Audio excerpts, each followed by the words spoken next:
Hey y'all, this is Marissa with Marissa Moments. So here's what I received to share with you. We are all Jesus incarnate, right? Oh, what I receive is that we are all direct descendants from his biblical life era, all of those things. Otherwise we wouldn't be here, right? If we weren't descendants from that era, from that time, from 6 degrees of separation type situation, and if not directly from him, her, he, she, they, whatever, it doesn't matter, then we would not be here right now, right? Now, what I received to take that further is a lot of times we misunderstand our purpose and our mission and our obligations and our boundaries and all of those types of things. We think, I kind of get a flashback to when everybody was wearing those WWJD bracelets, right? What would Jesus do? And we're fed this misconception that we have to be all accepting and all of these types of things. Now, yes, to a certain extent, right? Because we want to love our neighbor as we love ourselves, and we are all divinely connected. Otherwise, we wouldn't all be some sort of descendant or incarnate of Jesus and that God force energy, all of those things, right? Because again, we are all connected. But here's the thing.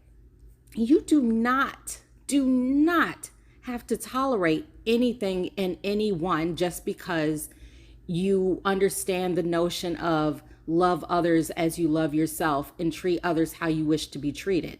That doesn't mean you need to dog anyone, right? But you do not have to stand in place and tolerate incessant abuse or something that is not in alignment with your spirit, right?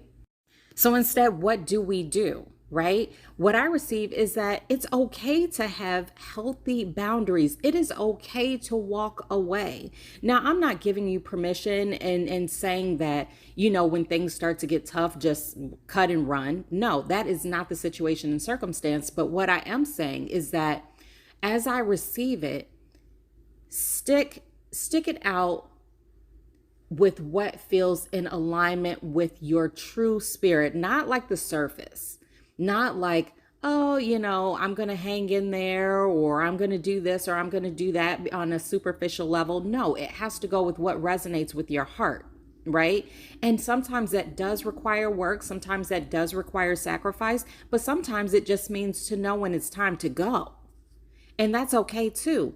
You do not have to make yourself the sacrificial lamb in order to heal someone else, because at the end of the day, you, me, we are not responsible for anyone else's healing but our own.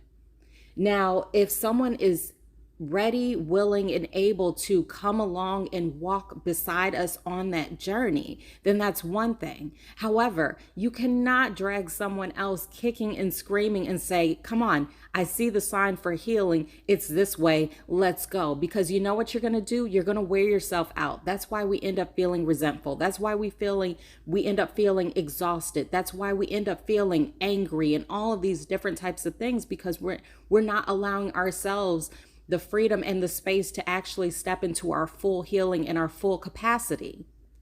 You are God, Jesus, Gaia incarnate. Breathe that in and acknowledge it and walk like it. You do not have to be all accepting, all loving, but not all, let me not say all accepting, but not all tolerating. You can love from a distance and still have that insurmountable love in your heart for someone, but know that they are no longer healthy for you. You can understand that not everyone is supposed to go where you are going without guilt, and you can give them the freedom to step into their own healing if and when it's time for them to do so.